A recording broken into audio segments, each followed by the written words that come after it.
Around the world and across Nigeria. If you just joined us, you're still on to Enterprise Morning, reaching you from Enterprise Television. Let's get to our main conversation for today. The Nigerian army has pledged to investigate officers allegedly involved in assault in a couple in Abuja. A viral video shows soldiers, including Major General Muhammad Jess, attacking the man while his wife protested.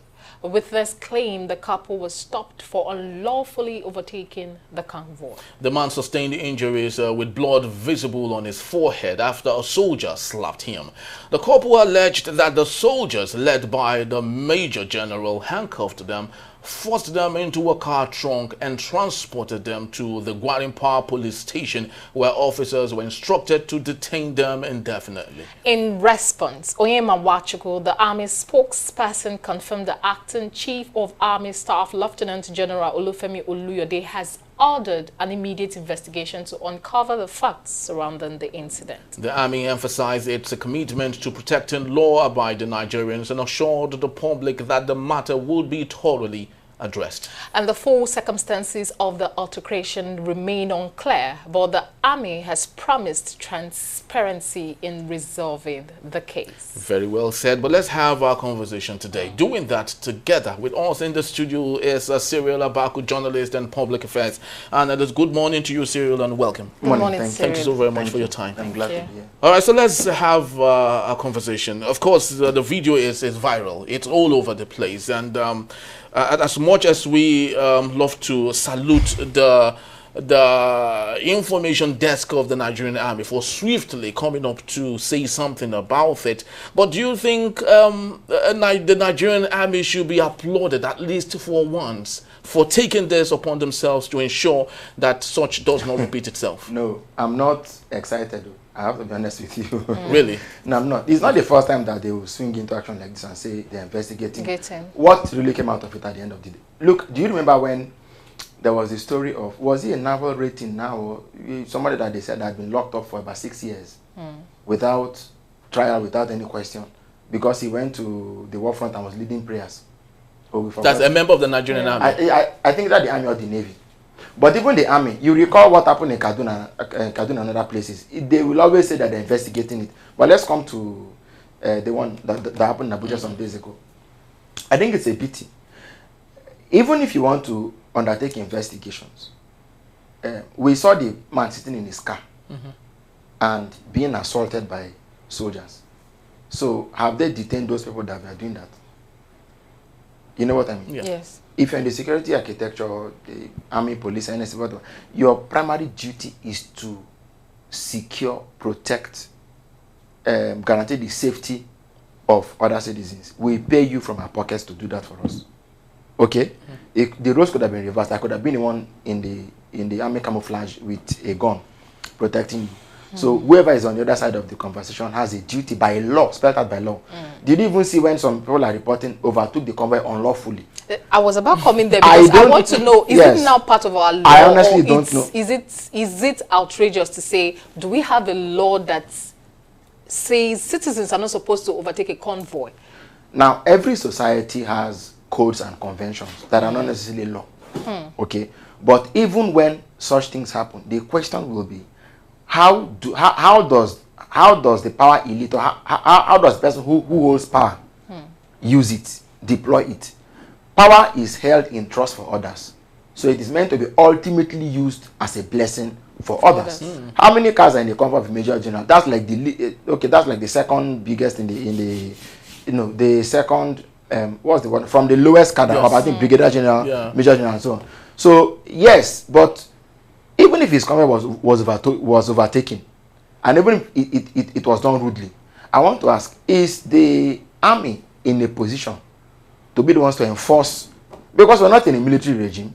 It wasn't as if they were trying to use the vehicle to double cross and stage a coup or something. You are a citizen like you, just like every other person. Okay? If there was unlawful overtaking, okay. If the overtaking was unlawful, if they were speeding, speeding, that is driving above the approved speed.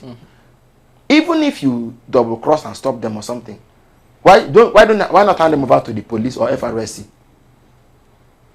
It was not what Fashola did in Lagos when he caught police, an army officer that was breaching the BRT lane many years ago.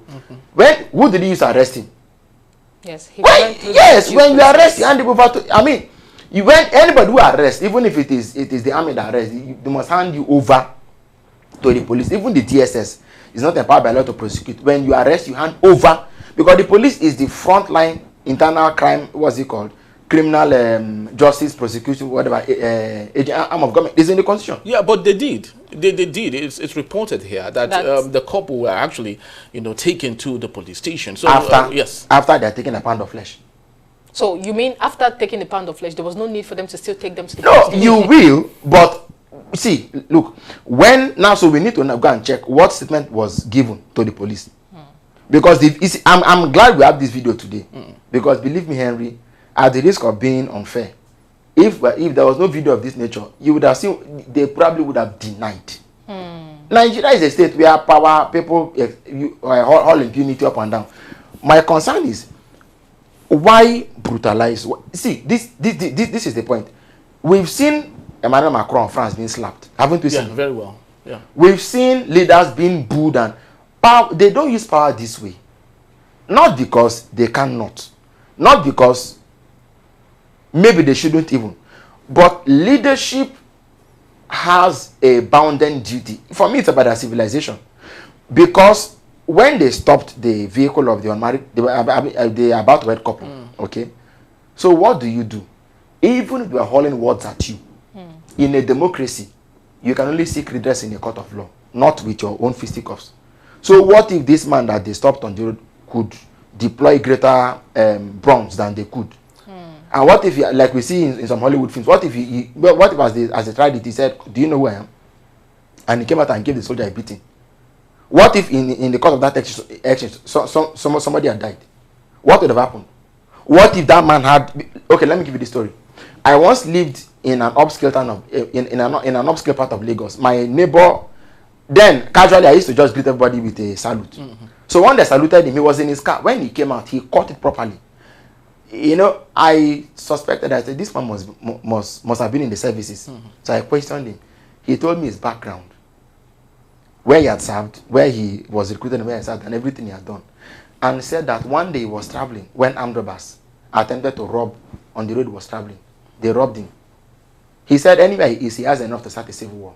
He said when he came out of his car, he gunned 2 of the regular robbers down. The other 2 were soldiers. One was a policeman.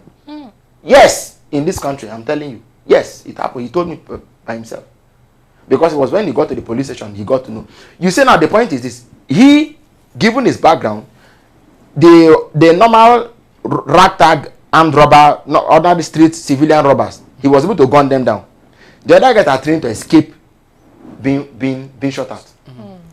So you never know who you're stopping when you stop somebody like that. And so if the person, do you even know that people who are in boxing and even soldiers are by law not supposed to use their force on civilians, because their training empowers and emboldens them to do anything that you cannot even imagine you can do. So they are not supposed to bring their combat training into any sort of interaction with the civilian populace. If you lack that transition, that restraint of when to use force and when to hold back, this thing will be more than you are very stupid. You cannot do me anything. That's an Nigeria. 2 things. One is, do you know who I am? You cannot do anything. Is it because you think you're a soldier? We should be trained to overlook this and follow what the law says. Okay, now at this point, can we say the Nigerian army are being trained well, especially when it comes to managing their emotions? Because it is now a norm. This one was caught on camera. We've seen where soldiers actually take laws into their hands, be it a particular foot soldier, and they would actually treat civilians as though they are terrorists, for example. That's what I was telling you now. So okay. At this point, can we say the soldiers need to be trained on how to actually interact and manage their emotion when it comes to dealing with civilians? Look, it is called emotional intelligence.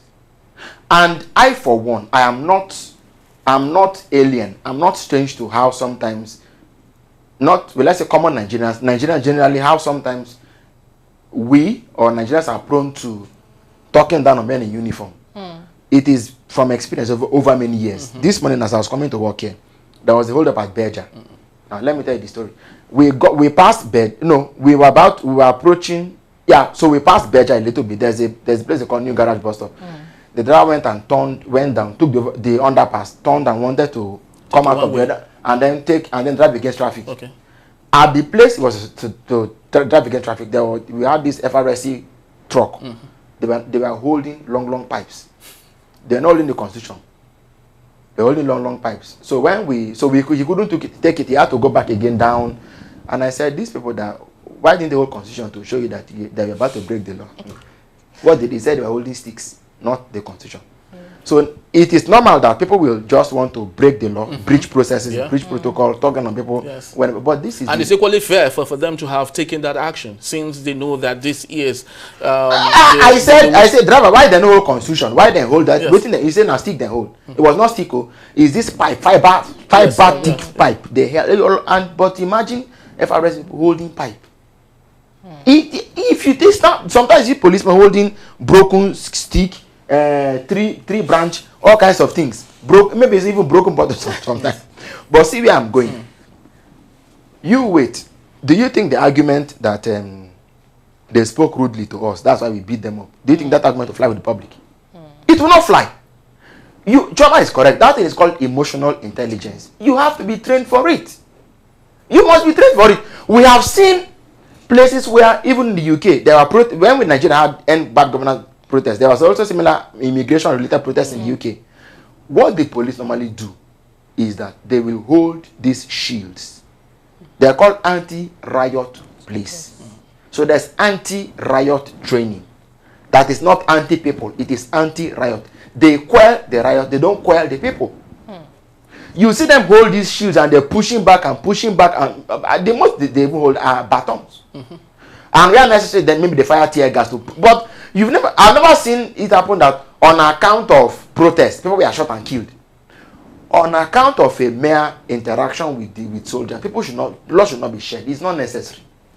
But it is not necessary. Yes, it is us who come here also. Let me give you this story. There was a soldier that was shot and maybe injured, wounded during Boko Haram. The man was going from office to office, begging his superiors to pick his bills. It is at fora like this we shout and fight for them. We do. Soldiers are human beings. They go through the same things. Don't they pay house rent? Don't they have issues? Don't they have children who fall sick and who need treatment? Don't we help them? My father was a soldier. The reality is that there is a place everybody's rights begin and end, like the well-known legal maxim. My rights begin where your rights end, or your rights stop where my rights begin. So to try to use what you've learned, they have all this force, and they shouldn't let us come for them. They have all this power, and they've not been able to go and finish the terrorists in Zambisa. It is on an unarmed civilian that are doing this. But Cyril, let's not forget, I think it's very important as media people, especially as journalists, that we try to balance the issues, look at the two sides of the coin, and maybe, pass a judgment at the end of the day. Given the way Nigerians behave, just like you've rightly said, they are so... they're so impulsive, when they want to say things or do things, spontaneous in doing that and all. So do you think with issues of resistance, resistance call for things like this? So do you think in issues when there are possible resistance against an authority, that actions like that shouldn't be taken? And if it does happen, do you think it's good enough to reprimand or hold to question those who have allowed that to happen? Yeah, so, the conversation around behavior. Yes. Collective behavior of Nigerians. Of course, you also said I had alluded to it, right? Yes. That conversation goes further than that singular incident. Let me give an example. Why should you overtake the convoy, a military in the first place? You should never do that. You should never do that. Don't overtake a military convoy. You are disrespecting your country. You don't do that. It's not necessary. Because that's an authority. You don't do it. You don't. But why? Now, 20 years ago, they probably won't have overtaken it.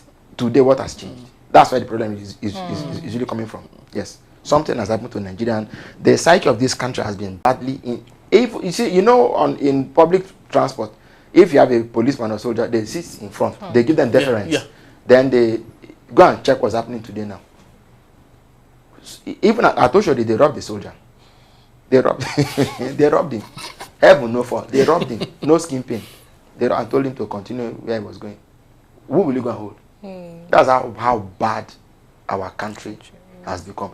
You would even imagine that with the army barracks or with the Oshodi bus stop alone is flanked by two military posts, two military outposts. There's one at Charity bus stop, then there's one at a place they call barracks, just before Anthony. Yes. But if the behavior of Oshodi Park, that it is a park flanked by two military posts, there's nothing, nothing is rubbing off. But it shouldn't be so also. So it is because as a country we've lost value over many years. And so it is only natural that people will no longer have regard for authority. It is normal. It is normal, and they should know. My point is this: in a democracy, okay, power belongs to the people, not with the people that are in power, actually. But people in power are holding it in trust for the real owners of the power. And so when power relations, you see, the problem is that for many years there's been impunity. If in a public university, your lecturer can misplace your script and the liability is on you, not on him. True. Am I correct? Very true. No, please respond so that I know that I'm coming. No, it's true. It's very true. Your school can misplace your papers and the liability is on you. Yeah. The lecturer can say your test is on Friday and he will cancel it without even letting you know. He may hold the test on Thursday. He may hold the test on another day. All kinds of things happen. The liability will not be on him. It will be on the student. So for many, maybe it was the meaning of military rule where people power isn't held to account. So people just behave anyhow. And when we came into democracy, there was no attempt to try to democratize the Nigerian mind to make it come into a new orientation. It is the reason soldiers walk into Nigeria is not the only country with an army. Soldiers come into a wedding ceremony, immediately the whole place, something just changes. So they are soldiers, they've come. And we are even afraid of them. We should, when we see them, we should feel a sense of protection from them, not fear. Okay. There was a time in this country when you are traveling, you missed your way, just look for the nearby police station or church or mosque. You can walk in and can you do that today? Policemen will rob you. They will charge you and rob you. And if you get out alive, you'll be very lucky. So we've come to a point where we must tell ourselves the truth about the nature of our minds and how there's a lot of mutual. Maybe you can check. There's a possibility that the couple and even the convoy, there's even a tribal, and that alone will even fuel the crisis. I mean, there are a lot of things involved that we're not even probably looking at. But we need to look at it. All right. Okay, thank you. Cyril, this might be my last question for you. Now, the Nigerian Promise has promised to probe. The army. The army, Nigerian Army, I mean, has promised to probe. And definitely, Nigerians are waiting to see the outcome. Will this go down the drain, or with the Chief of Army Staff currently involved, and maybe he will try to use his office to want to do something different this time? Should we look forward to something different, or will it be the normal old story? Let me give you a television answer. I hope that the investigation is not swept under the carpet. I hope that the army is made to foot the bills of the people that, because they need treatment. They should not even be taken to police station. Will they give them first aid there? Can any police station in Nigeria do first aid? Do they have first aid kits in those places? I don't think they do. So, but the army should foot the bill. That is without prejudice to whatever the outcome of the... Because there was an interaction, there was a confrontation, whatever it was. Okay? Then, having done that, we need to know when is the report going to come out? How soon is it going to come out? The commander-in-chief should take note of this. When is it going to come out? Let's know. And then, when there has been a dispassionate report of what happened, if truly dispassionate to be, it should be a marker. We can take a bearing from it on how we want to engage as a people and as security forces within a geographical enclave called the country. Because in the army, I mean, having risen to the level of a major general, he's not just a soldier who is taught to shoot and command troops into battle. These people, they learn at the level of master and PhD, at that level.